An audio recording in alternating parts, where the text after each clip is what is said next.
Hey there, can you tell which of these two numbers is bigger? Just at a glance, try counting all the zeros now and see if you can tell which number is bigger. Why is comparing big numbers so hard? If you had to compare the diameters of the sun and the earth, or if you had to compare the sizes of atoms and molecules, what would you do? This is the diameter of the sun, and this is the diameter of the earth. These numbers look pretty scary, don't they? And this is the size of a hydrogen atom in meters. That is such a headache to count, isn't it? We are bound to make errors. All these zeros become very overwhelming. So scientists needed a better way to handle these numbers. Let's see what this new way is. Scientists use something known as a standard form, or also called the scientific notation. This helps you write any number in this particular form. An integer followed by a multiplication of 10 raised to some power. This is how the scientific notation looks like. Here, a could be any number between 1 to 10 and n is an integer. So 10 raised to an integer. This looks much cleaner and much simpler, doesn't it? This form turns messy numbers into simple, manageable forms. Let's learn how we can convert into scientific notation and how things can be made easier with this.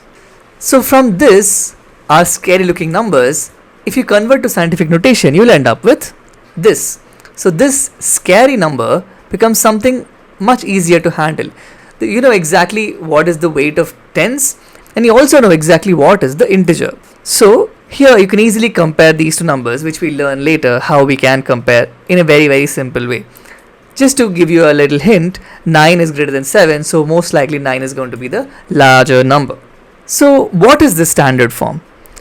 As we saw, the standard form is also known as the scientific notation, where it is of the form a times 10 to the power n, where a is a number between 1 to 10. This turns any number into a manageable form. So a very large number like this becomes a much more manageable looking number like this, or a very small number like this becomes a number like this. As you can see, they look pretty similar, and that's what makes things so easy to compare. How to compare in a standard form?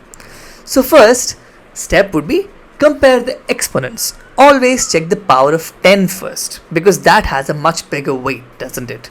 So for example, if you had to compare 3.7 times 10 to the power 8 with 9.2 times 10 to the power 5. So first, you always look at the integer. This is 10 to the power 8, this is 10 to the power 5. Is 8 greater than 5? Yes. So this means this number is greater than this number. So 3.7 times 10 to the power 8 is the larger number in these two cases, just because it has a larger exponent, which means it has more zeros. Now, if the exponents equal, compare the numbers. If you find that the exponents are the same, both are 10 power 7 in this case, then you compare the coefficients, which is 6.4 and 2.9. So then you check which is larger, 6.4 or 2.9. 6.4 is larger. So that means 6.4 times 10 to the power 7 is larger of these two numbers. So first step, check the exponents, and then if you find the exponents are the same, then you compare the numbers. And let's now look at positive versus negative exponents. As we saw, we first need to look at the exponent. So here we have 10 to the power of 6, and here we have 10 to the power of 3.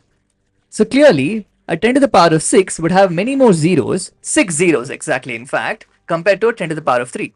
So this number, so 5 times 10 to the power of 6 would be greater as compared to 7 times 10 to the power of 3, because the positive exponent is larger.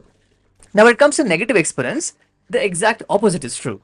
10 to the power of minus 3 would be greater than 10 to the power of minus 5, because in this case, if you expand out this number, this is 2 divided by 1,000, correct? So what is 10 to the power of minus 3? It's 1 over 10 to the power of 3. So this would give you 0.002. So having a positive exponent tells you how many zeros are after this number, and having a negative exponent would tell you how many zeros are before the number.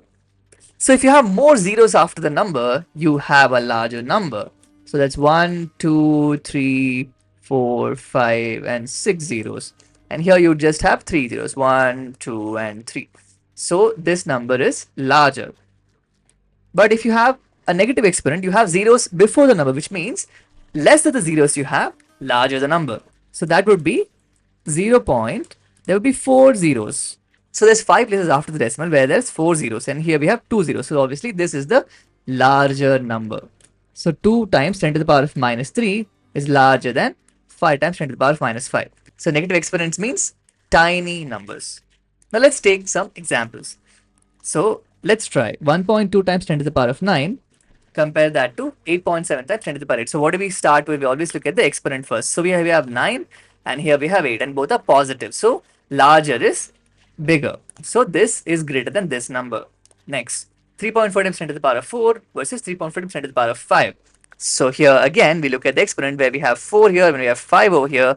So 5 is larger than 4 and both are positive. So we put a less than symbol. Now, let's answer our initial question, the Sun versus Earth size showdown. So first we have to convert it to standard form. So Sun's diameter was this. So we start with the decimal over here, right?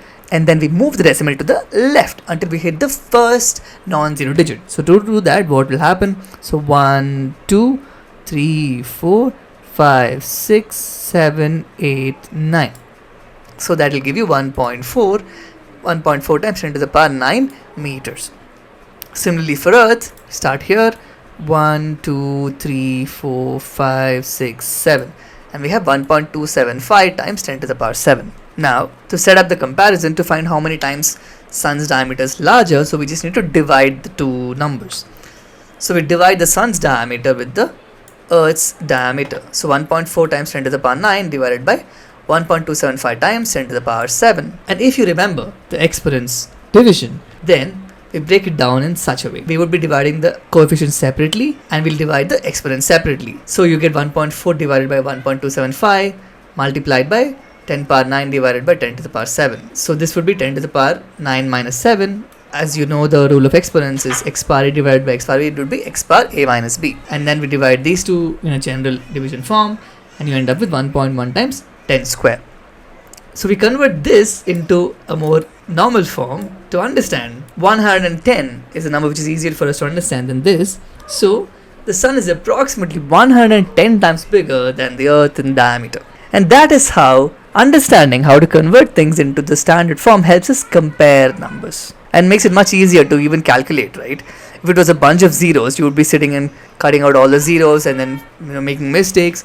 This makes things very, very clear. So you just need to look at, in fact, you would just see 10 power 9, 10 power 7 and just say 10 square. That's it. And then you just divide these two numbers. So a much easier method.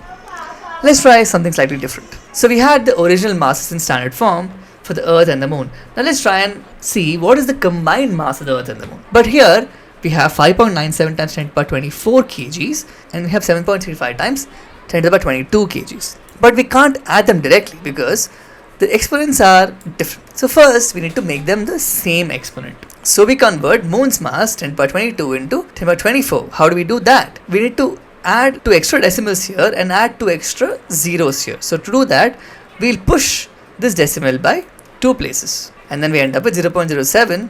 I know this is not conventional and this is how we can add these two numbers. So when we move the decimal point left, we get 10 to the power 24 and not 10 to the power 22 here. That's the idea behind decimals, right? So what we basically did was we divided this number by 100 and we multiplied this number by 100. So we got 2 extra zeros and we made it 10 to the power 24.